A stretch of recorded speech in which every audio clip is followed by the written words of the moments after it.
TandLers, and welcome to another episode of TandL Talks, the podcast for, about, and featuring fabulous educators. I'm your host, Nancy. In each episode, we focus on the people and practices that are helping us grow stronger together as a learning community. Today, we're joined by Anthony Mason, who is a 6th grade teacher at Carson Elementary. Anthony has been part of Puyallup since his own school days, and now he's paying it forward in the classroom.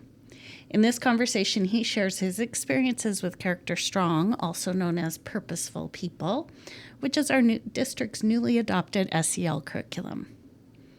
From building safe, supportive classrooms to helping students connect with one another in meaningful ways, Anthony brings both stories and strategies that teachers across the district can take to heart. Let's dive in.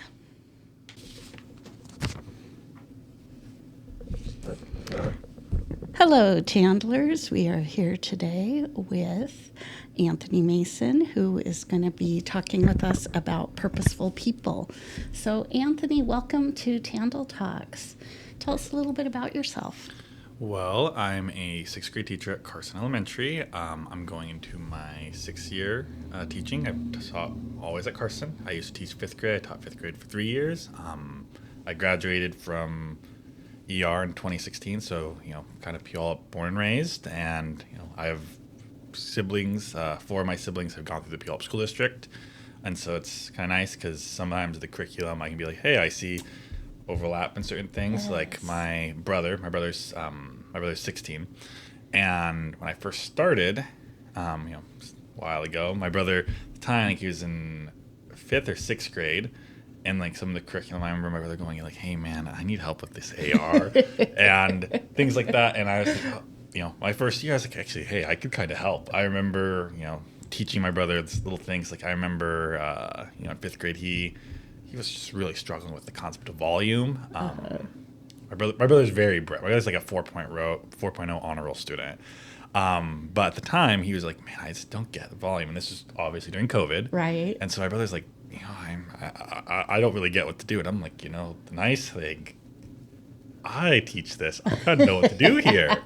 And so I've been really fortunate to be part of the Puyallup School District. Yes. And kind of watch it just grow to, what it is today. And like, there's days where I'm like, whoa, was it always this big? And because I'm like, we got a lot of kids. Yes. It's gotten where, so I remember some of the curriculums I had as a student. Like I remember Journeys. Mm-hmm. We don't use Journeys anymore. I really liked CKLA when I got to use it. And I've seen some of the transition shifts and changes, which has been really cool getting to see, just how we've grown, we've changed, and also stayed the same. Mm-hmm. Like I was explaining earlier that a lot of my prior teachers I see around, and like I'll go to meetings, and there's days where it's interesting because they're like, oh, you can call me my first name, and I'm still like, oh, okay, Mr. or Mrs. So-and-so. I just haven't, I'm still working on that part change, but it's cool because there's been so many people that I've in admin or in as teachers, I've seen their careers grow and change and seen them. I'm like, I remember when you were just a teacher, and now you're like, maybe you're in the district office. Mm-hmm. You're here, you taught math, now you're a social studies teacher. And I've seen a lot of people change, and it's been insightful and helpful. And it's interesting, just when I came in, there's a couple childhood friends I have that work now in the district office. Mm-hmm. And so I was talking to them just as I came in, and it was like, whoa, it's kind of cool getting to hear their perspective and see how, all things that are happening in Puyallup. Yeah, that's a really good point.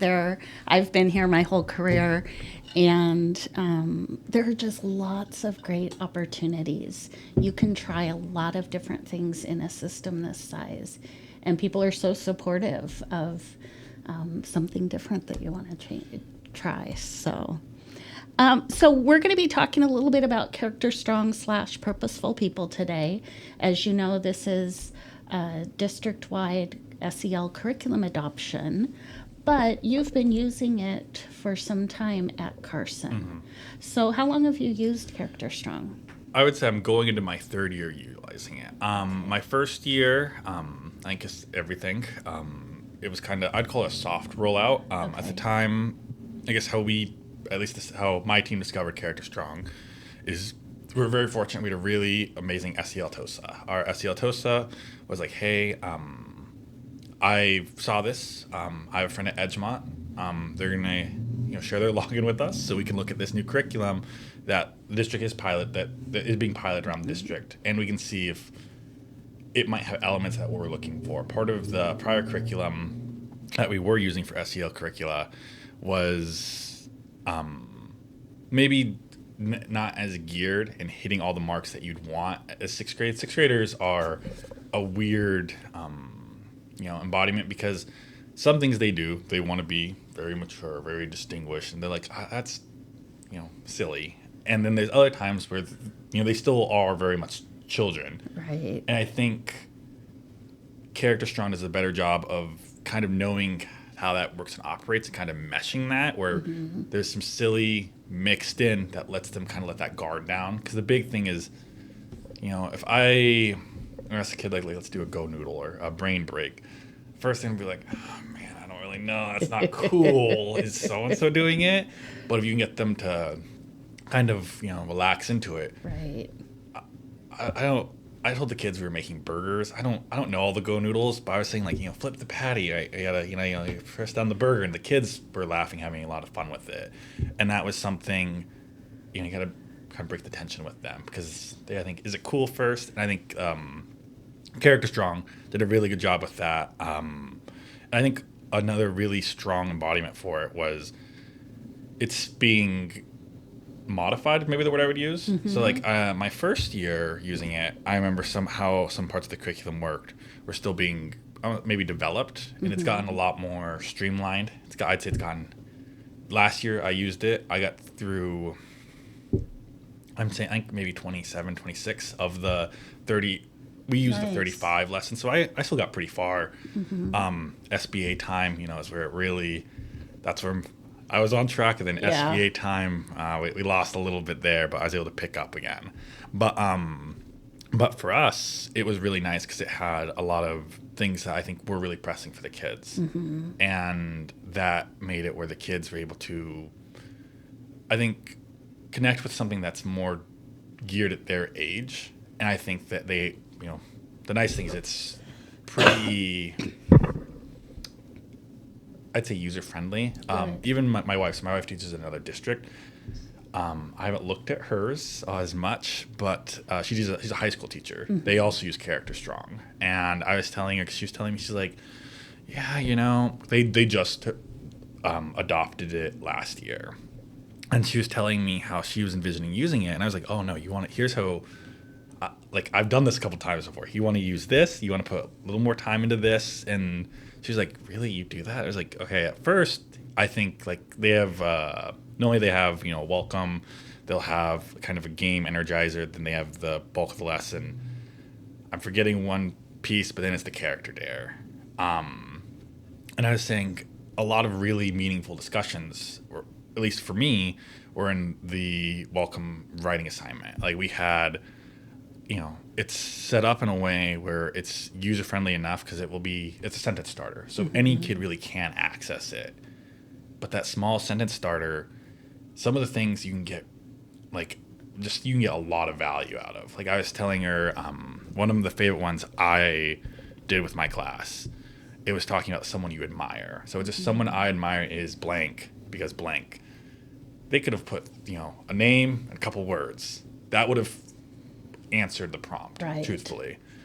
But some kids, as always, some kids really think about that, and like it really put in their their feelings. And then we asked to share. The kids, I think, built a lot of connections, empathy, a lot of just, oh wow, like, you maybe have similar viewpoints. And then I explained, the teacher, Character Strong also almost always asks the teacher to model an answer first. And I was telling them, like, hey, for me, my person is my grandfather. That's my person. I grew up, when I was born, it was just me, my mom, and my grandparents. Grew up in, their house. And, my he's a pretty funny guy. But a lot of things he did with me, and he was my male role model. And I tell the kids that, and for a lot of students, because this is a pretty early lesson, when they hear that, they're like, oh, like, there's an assumption of who I was. And when they saw, like, oh, a little more vulnerability, it let a lot of kids go like, oh, I have a different family situation. I have this family situation. Right. And I thought that was really valuable because it was done in a way that I don't think it was done in a positive way. It didn't make it where, like, put your hands in the air if you're a single parent household. Right. That might make someone feel really uncomfortable, make you feel bad. But that was done in a way that was just based off of Authentic. what you say. Yeah, authentic. It might really open up meaningful values. And from that conversation alone, there are certain kids that from that day, because I think it's lesson 6, latched on to me. And it made that year, because they were like, oh, I'm connected with what you're saying. Right. I have that connection. And it made certain parts of my year very, very easy because I had that connection I could pull and utilize, where the kids, were, I would say, at peace with it. And so I think that's a really valuable thing with Character Strong. What I'm hearing as you're talking is it's super important to create a classroom that's a safe place for kids. And then the work that you're doing with Character Strong helps reinforce that. So you have to create that safety for kids so that they can share. But then the work that you do later just builds on it. Is that I would say that's really fair to say. I think a lot of the Character Strong components too, I think, are really relatable to at least how I would say how kids currently are seeing the world. And like an example was, I remember there's a cyberbullying unit, and it kind of hit things on the nose. It was showing an example. It's all done in an age appropriate way, Right.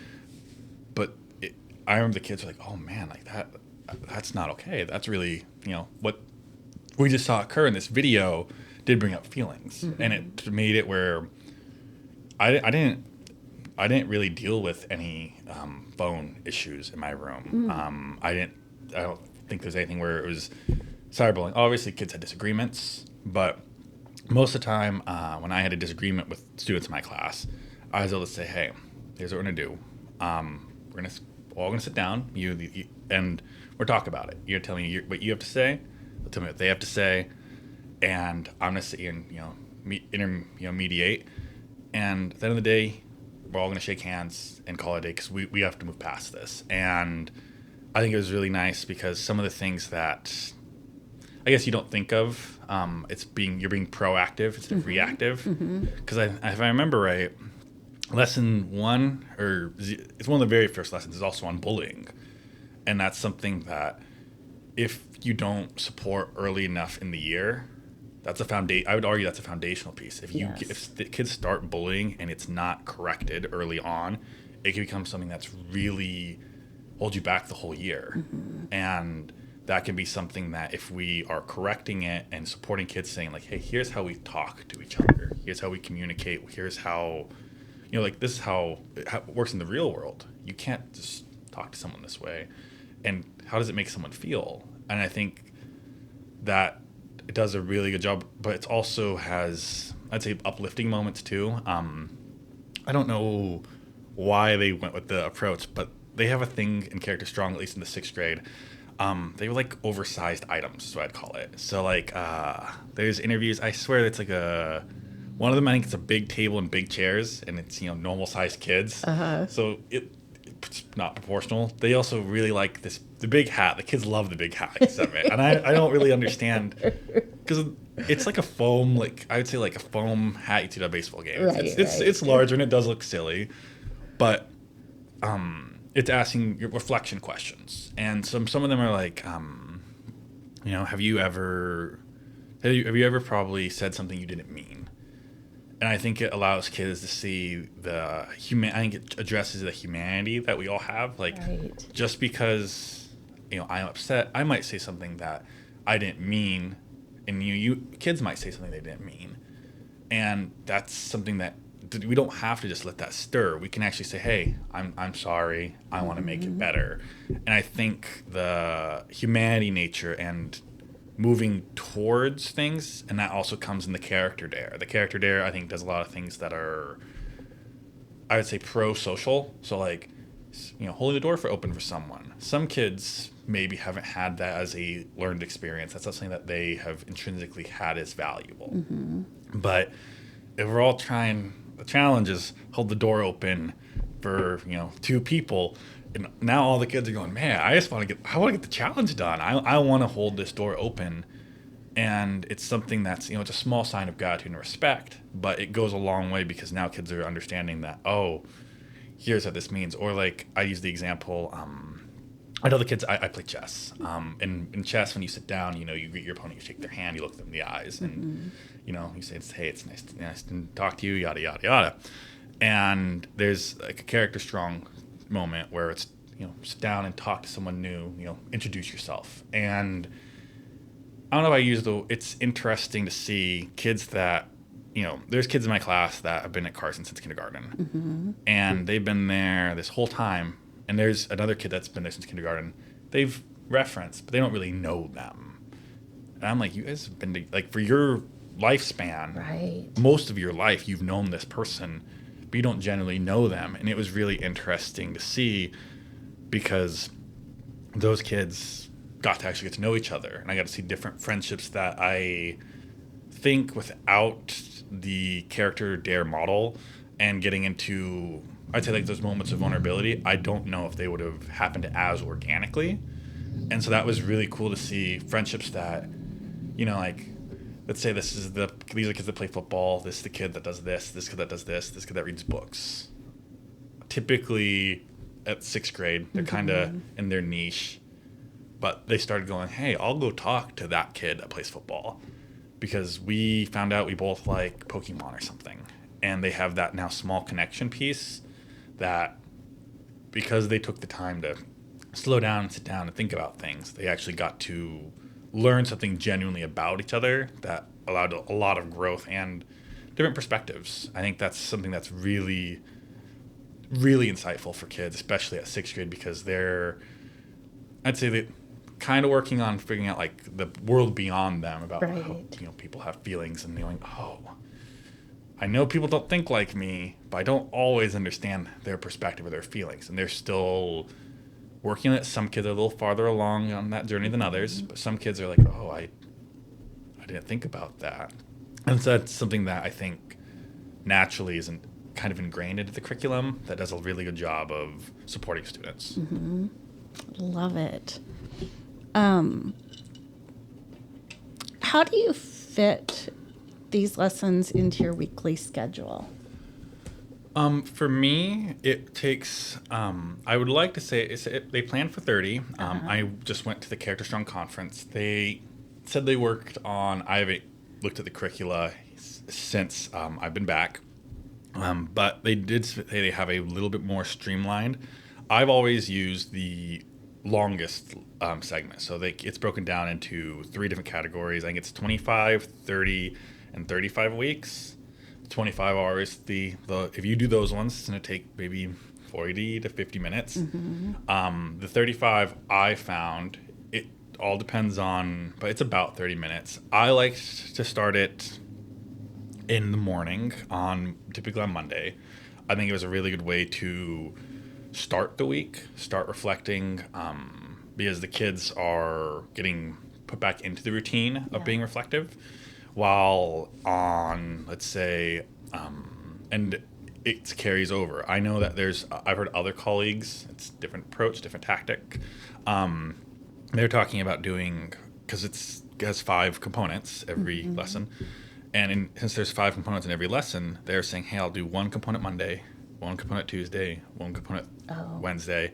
And hearing from, because I went to the Character Strong the national conference, which was wild because, I just drove to Tacoma. I'm sitting there like, oh, there's people from, like, most of the people I talked to were not from Washington State. Wow. And they were explaining to me, I met with a lot of different counselors. So I ran into a lot of people, very seasoned teachers that were explaining their experience. I didn't run into any. I only ran into one 6th grade teacher, and he was like, it's my first year. I don't know what's going to happen. And I went, good luck. Anyway, the force be with you. But a lot of the teachers I ran into and were able to communicate with were explaining their insights. And the nice thing is, it also even has in character strong. Let's say there's an issue that arises in your classroom. There's the tier 1, which you use with everybody. Right. Part of like what I was explaining earlier that comes from some of the tier 2 and tier 3 models. So you can utilize like, hey, like there's it's restorative circle and stuff like that, and other things that are going to hopefully correct something that's gone awry. And like part of it, working with children, things are going to go wrong. Like a kid might go, hey, I put bubble gum in Sally's hair. Unfortunately, that kids do make things that you think, oh, why would you make a mistake like that? But the big thing is about how do we dust ourselves off and get back up and fix the situation. And that's something that I think is beneficial that can also be utilized as well. And I think so you can use it like I was mentioning, the one day about 30 to 40 minutes. It's more like 40 in the beginning, but it gradually gets to that strong As 30. you develop the routines. But then also with it, there's things like when I said when things go awry, you can utilize and pull, and there's so many different supports. There's things that just have check-ins, so you can just get kids to be like, hey, this is a tool that we might use to get you thinking about maybe your feelings, how you're doing, and kind of just let you, like I talked about, that guard down, so I can get a genuine answer from you, get you as your genuine self, because you're, relaxed, you're at peace. Right. And they have a lot of tools that utilize that, and they're coming out with always more things. Yeah. Like they have, I think they even have a game segment, and the games are kind of, I would say they're more reflective games. So like I always think like, would you rather? The one that's really popular I always see is like, would you rather travel to the past, travel to the future, and explain why? And it's interesting because a lot of kids are like, I want to travel to the past, and there's days where I'm like, oh, okay, let's like, I want to hear what's your reasoning. And a lot of the kids are like, well, I'm going to invest all this money, and like that's I'm like, I think you guys watch too much Back to the Future, but it's a very interesting concept that like a lot of them get really, they have thoughts and feelings about it. So then when we see something about, like the next one might be some pictures. Pictures, how does it make you feel? Connect with somebody that picked maybe a different or the same picture as you. And there's 4 pictures on the board, and it's, some of them times they're art, sometimes they're animals, they're 1,000 different things. But the kids will, build that genuine connection piece and like reflection. And so when they're like, hey, I'm struggling maybe with community, there's components that you can use to actually build that community. And I think it's which makes it really, really valuable. Well, and that makes me think too, have you seen an impact on kids' ability to work collaboratively during other instruction, like in a math group and an ELA group? This could be, multiple approach. I've been using just a lot more collaborative in general. Like when I got to 6th grade, they're like, hey, Anthony, read Building Thinking Classrooms. Yes. Read this. Let's come up with some ideas. And I mean, you have boards all over the walls. And so, I would say it's probably a little bit of both, because I was able to utilize that. I think character strong, because I remember my very first day last year, this little girl comes up to me and goes, hey, Mr. Mason, so-and-so and I don't get along. And they're the same table group. And I was just told them, I think you're going to be able to figure it out, though. They were fine the whole year. Nice. And I think it was part of it, they needed to, one, be like, that happened in kindergarten, guys. like we're still having feelings about this. It's been a long time ago now. But they were able to grow and change and realize, like, hey, this is, when I'm hearing this kid's perspective and like they're really given the microphone to talk about their feelings, their thoughts, maybe the way I viewed them versus who they actually aren't the same. And I can now address that, because there's so many talking sticks that, allow community and allow a child to actually share their thoughts, to where you go, oh, they didn't pass to me in soccer because they're not they didn't have the skills to do that maybe yet. And that's what I'm mad about. And so when you realize, oh, they were struggling with something because they're talking about like maybe something that maybe took you a while to learn.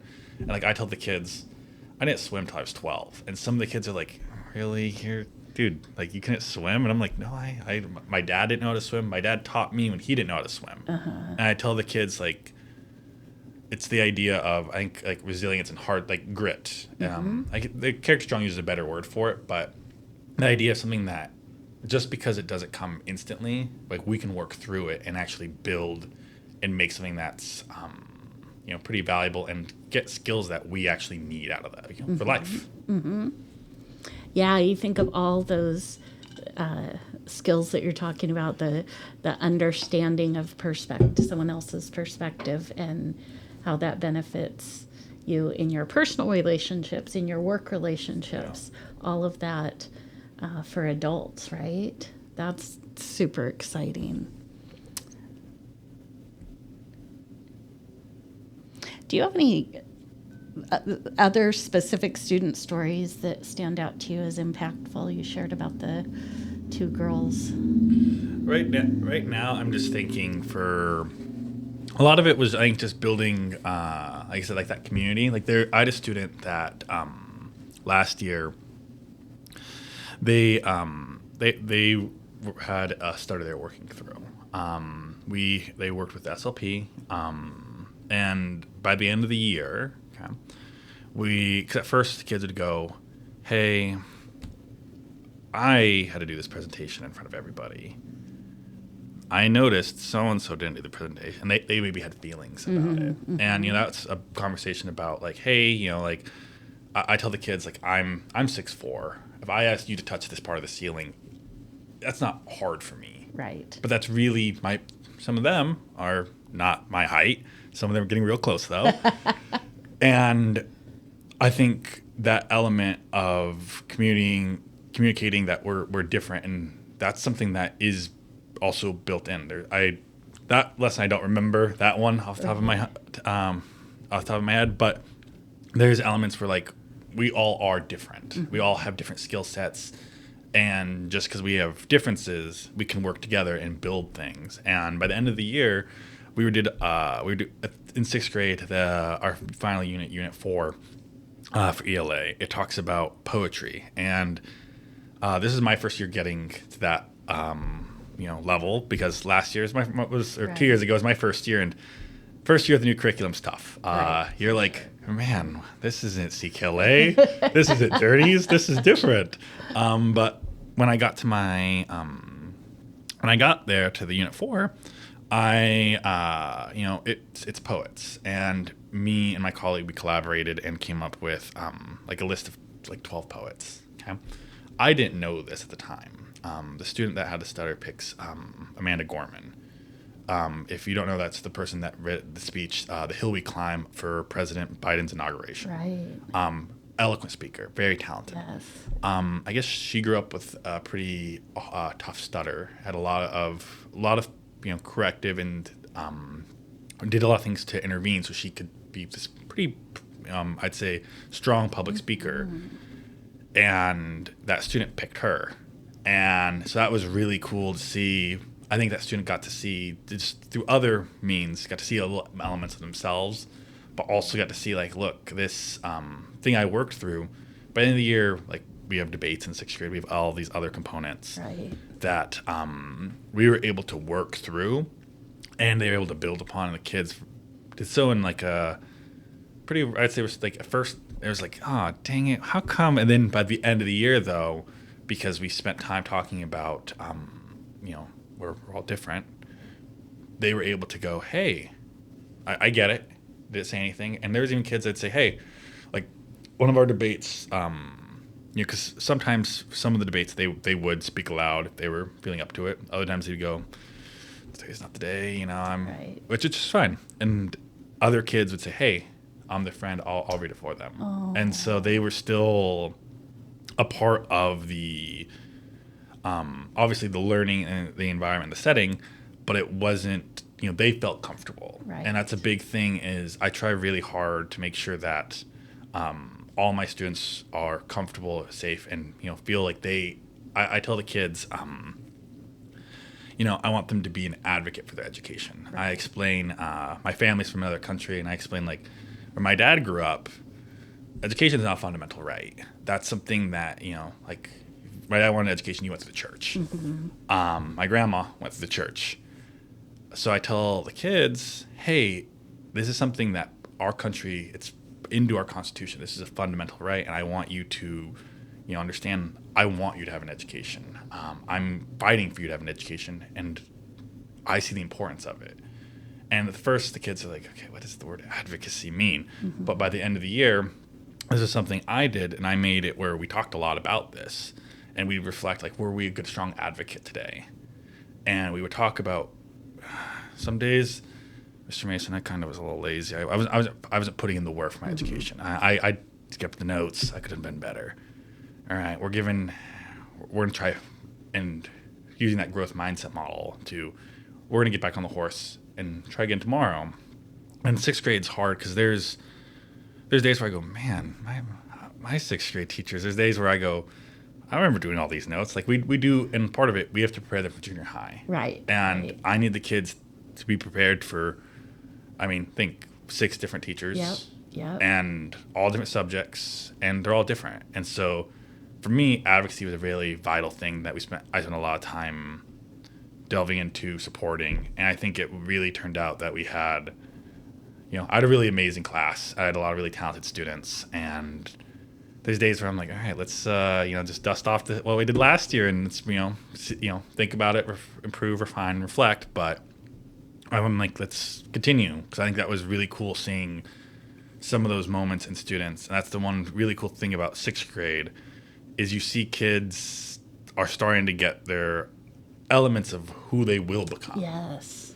And seeing when it, it's like, I'd say it's like just, like sunlight shining through the glass. And it's when those moments happen, you see like, whoa, this kid is someone that like, has a heart of gold. This kid's someone that like, I had some, 6th grade math, I can tell you is hard. Right. Learning how to times fraction by fraction when we're talking like triple digit numbers gets a little tricky. Dividing it gets pretty tricky. But seeing, as much as I thought initially, I went, kids aren't going to take these notes. And, I do note checks, stuff like that. And all the kids have put in, a lot of work to reflect that. And so I think it's really nice because the values that are instilled, that are supported, and that's part of it, a little bit of me in there, a little bit of the character strong in there, a little bit of the curriculum in there. But all these coming together, and then also our school culture too. I think Carson does have, I've worked on the team beneath me, and in 5th grade, and so seeing what was established that they built, and then thinking, oh, I've gotten pretty good friends with some people on the 4th grade team, and going 3rd grade and seeing, the more I get to reflect, I'm going, oh, some of these things started in kinder. And that's what's really exciting is with Character Strong being pushed out as the district. Exactly. We're going to see elements of that were worked on in the beginning. By the time they get to 6th grade, we're going to see like, whoa, this has moved mountains. And hopefully that's something that, we just, it's going to take a while. It's not say it's going to happen tomorrow. But in a couple years from now, we're going to have some kids that I think have maybe a better grasp and hopefully has created something where they see the value in their education and are putting, again, that advocacy piece, are putting in the work. Because I tell the kids, you are what replaces me. When my time comes and I'm going, hey, I'm not going to be a teacher anymore, I always tell the kids I'm going to have full gray hair, and some of the kids laugh at it. I think it's really funny. I tell the kids, so like I work really hard because I want you to be able to see this, that like I'm putting in the work because it's valuable, because once I'm not here, one of you will be the next teacher in this room. Right. One of you is going to be the next, police officer, the next, all of the things above, next nurse, next doctor, next surgeon, next senator. And so I need you to understand how to work together in that community piece. And especially in 6th grade, we teach ancient civs, okay? And human civilization is really, really unique, because I asked the kids, I remember on one of the first days, I said, so, 200,000 years ago is a long time. And I'm telling them, like, I knew my great-great-grandparents. And the kids are like, oh, yeah, I think I could go back 200,000 years. And I'm going, guys, that's a lot farther than you think.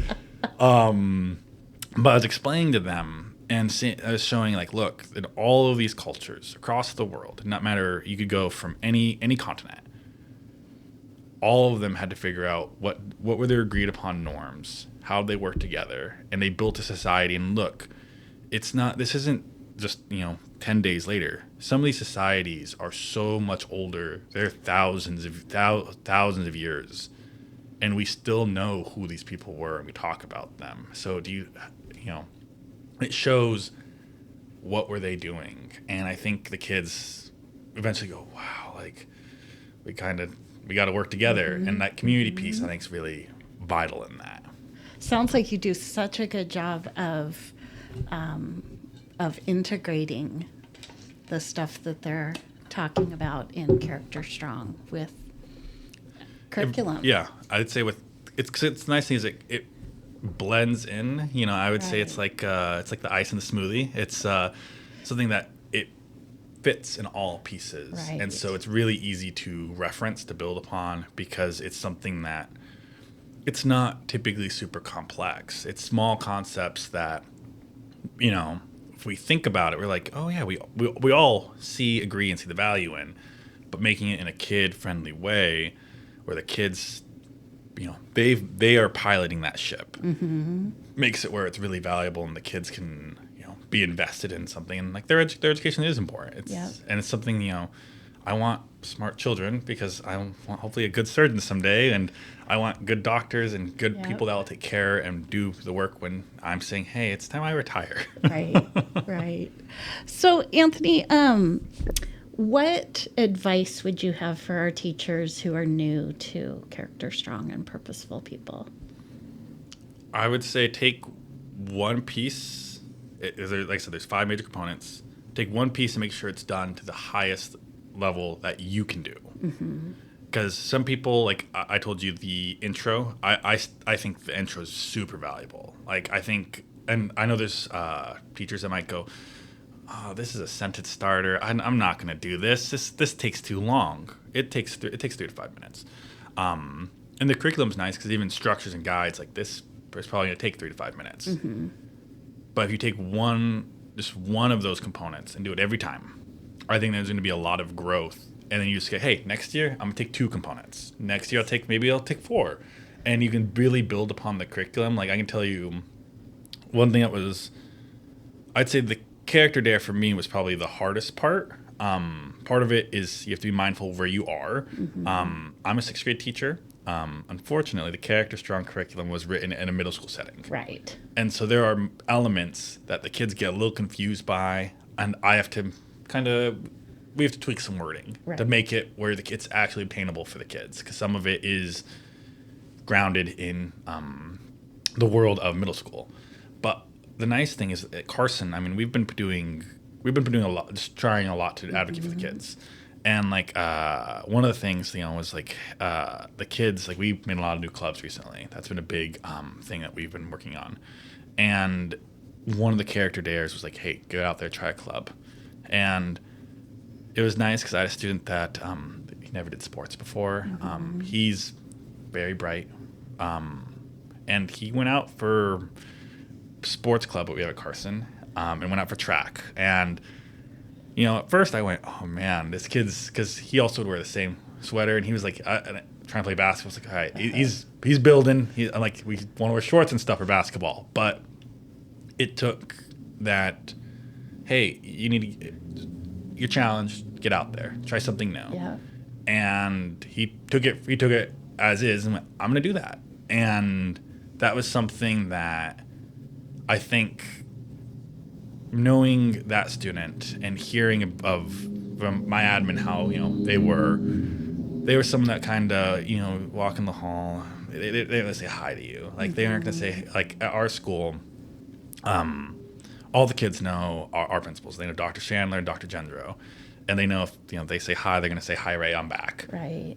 And last year they're like, see, whatever you did, that kid comes and says hi now. Oh. that kid's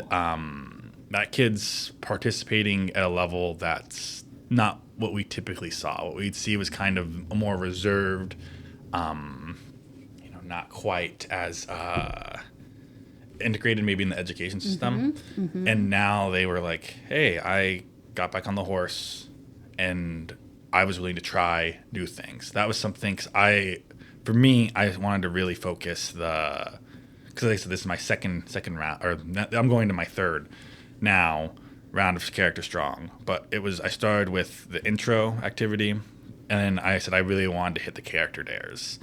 That was my goal. I think, every year you get a little better. My next thing is, all right, we got to get the, other components. And as time progresses, you can keep picking, like, hey, here's what I'm going to make sure I hit really hard. The nice thing is most of the lessons, which is the bulk of the unit, are really nicely guided. So, like, it kind of even gives you, like, I don't want to say sentence stems, but gives you kind of, like, here's what you should say, and when you get into it, it makes it where it's really easy to direct, because it asks questions that kids want to answer. And it has videos and other components that get interaction from the kids. So that part, don't skip anything. Pick a part, focus on it. That'd be my biggest thing of advice. Great. Well, Anthony, thank you so much for sharing your experience. I'm excited. It's super exciting to hear about the progress your students have made, but it is exciting to think of how this is going to look as we roll it out at all elementary schools. So thank you so much for your time, and thank you for being here on TandL Talks. Okay, well, thank you for having me.